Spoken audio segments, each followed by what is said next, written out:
Hey, it's fractional-bruce here again, and today we're going to be looking at the all-time best Star Wars games. So what are we waiting for?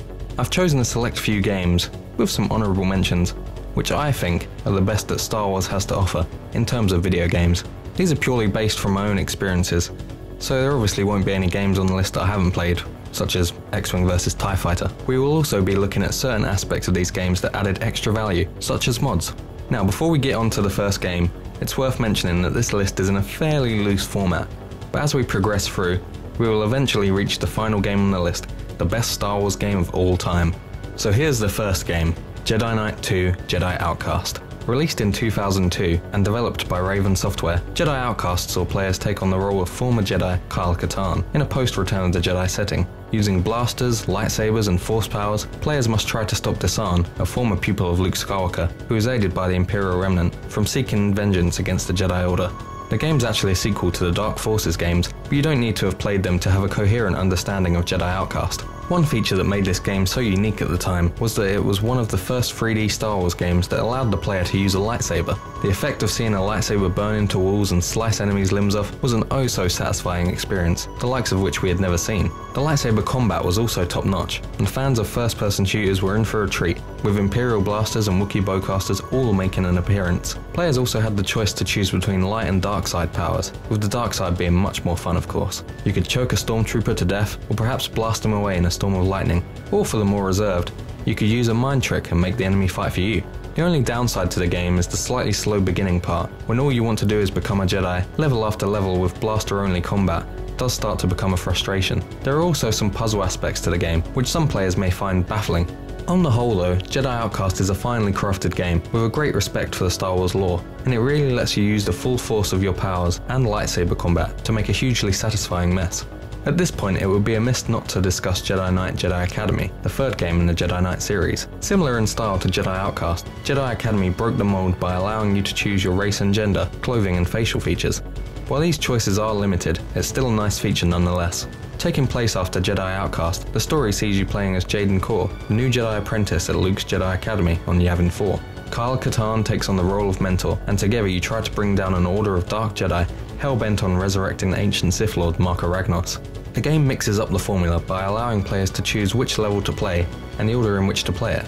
The nostalgia factor is definitely ramped up with this game, with the players revisiting some iconic locales from the movies, as well as places from the EU. This includes the destroyed Rebel base on Hoth, Vader's castle on Vajun, Korriban, which totally sounds better than Moraband, and others.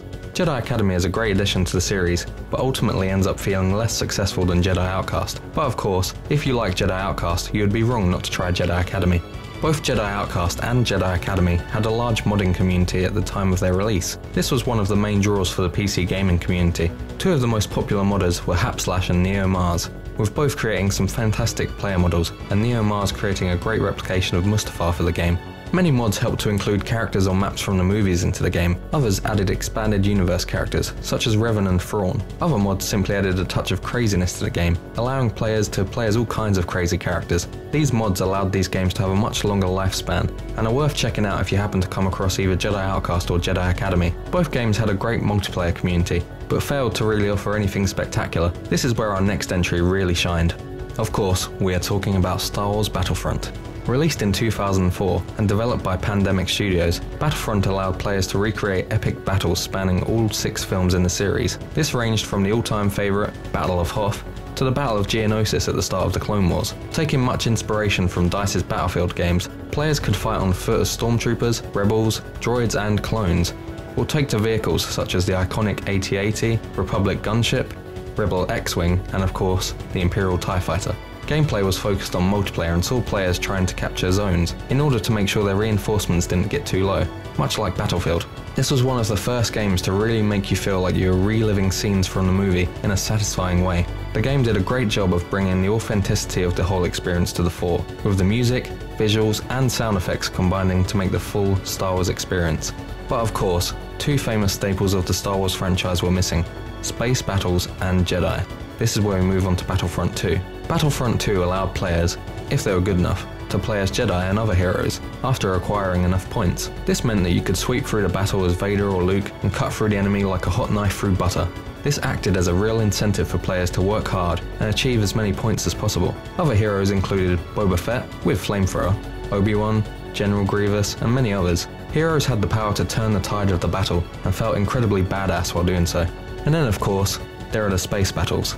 These battles often featured 2 or more capital ships facing off against each other, with the player spawning in the hangars. The objective was to pilot your ship and take down enemy pilots, while also trying to destroy the enemy capital ship. This meant attacking shield generators outside, as well as landing your craft and taking the fight to the enemy capital ship in order to destroy the generators inside. These battles brought a whole new style of play to the game, but while not fully reaching their potential, they were a welcome addition to the series.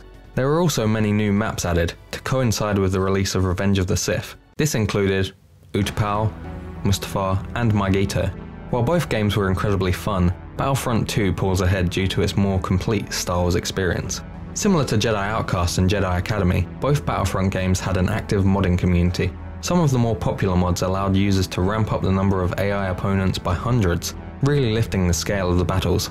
Other mods aimed for more movie-accurate characters. Others brought entirely new factions and timelines into the battle, such as the Sith Empire and the Republic from KOTOR, with Revan and Malak being the corresponding heroes. Many high-quality maps were released by modders, such as the excellent Coruscant map by Bantha 55. Modders also ported all the original maps from Battlefront 1 into Battlefront 2. Recently, DICE have announced that they are developing the next entry into the series, simply titled Star Wars Battlefront. DICE are light on information at the moment, but with the success they've had with the Battlefield franchise, I am confident that they are the right team for the job, and I look forward to seeing more from them. There is so much potential for a new Battlefront game, but this is something I'll discuss more in depth in a different video. If you haven't played the Battlefront games, I highly recommend trying out both, as well as downloading some of the mods. The local co-op was also fantastic at the time, and the online play is still great to this day. This brings us to our next game, LEGO Star Wars: The Complete Saga. Released in 2007 and developed by Traveller's Tales, it brought both LEGO Star Wars 1 and 2 together in one neat package. LEGO Star Wars was one of the first hugely successful LEGO games. Spanning all 6 films, these games were mainly puzzle-based and allowed players to play as a huge array of characters from across the series, ranging from Obi-Wan to a Gonk droid. The games did a fantastic job of capturing the feeling of fantasy and whimsy from the movies. Many iconic scenes were reimagined in new inventive ways to fit with the LEGO style of gameplay. Coupled with the original soundtrack from the movies, LEGO Star Wars provided a fresh look at old classics. But don't let the visuals fool you. While the game looks cutesy and is fairly easy to complete, it's fun for kids and adults alike. If you're a fan of the movies, this is a must-have. One detriment to the game is its sometimes awkward vehicle controls, something which the next game has no problems with. That's right, ladies and gentlemen, it's time for that classic, Star Wars Rogue Squadron 2 Rogue Leader. Released in 2001 and developed by Factor 5 and LucasArts, Rogue Leader put players firmly in the seat of an X-Wing. It features iconic space battles from the original trilogy, as well as content that fills in the gaps between films. This means that it is all there. The Death Star Trench Run, the Battle of Hoth, the battle over Endor, as well as an insightful mission as to how exactly the Rebels happened to acquire an Imperial shuttle. The graphics were mind-blowing for the time, with the first-person camera really making you feel a part of the action, direct from the films. You could tell there's a real labour of love from the developers, making every aspect of the game as authentic as possible, even down to each ship's targeting computer. The sequel to Rogue Leader, Rogue Squadron 3 Rebel Strike, featured iconic scenes from the movies too, but also included an on-foot component, which while pretty neat and new, didn't really add much to the game. However, one of the best features was the ability to play Rogue Leader's missions in co-op play. This added a great new feature to an already awesome campaign. While not quite as good as 2, Rogue Squadron 3 is a solid entry into the series, and are both worth checking out if you fancy taking part in the most authentic Star Wars based battles to date. And of course, this brings us to what I consider to be the best Star Wars game of all time. You probably guessed it, but in case you didn't, here it is. Knights of the Old Republic. Where to even start with this game? This RPG was released in 2003 and developed by BioWare. This game has set such a high standard for games, let alone Star Wars games. It's hard to define any one feature that makes it worthy of the title, Best Star Wars Game. Well, let me start by saying that this game has one of the best plots in any game, let alone any Star Wars game, and an epic twist that rivals Empire Strikes Back. I don't know if anyone else did, but I never saw that coming.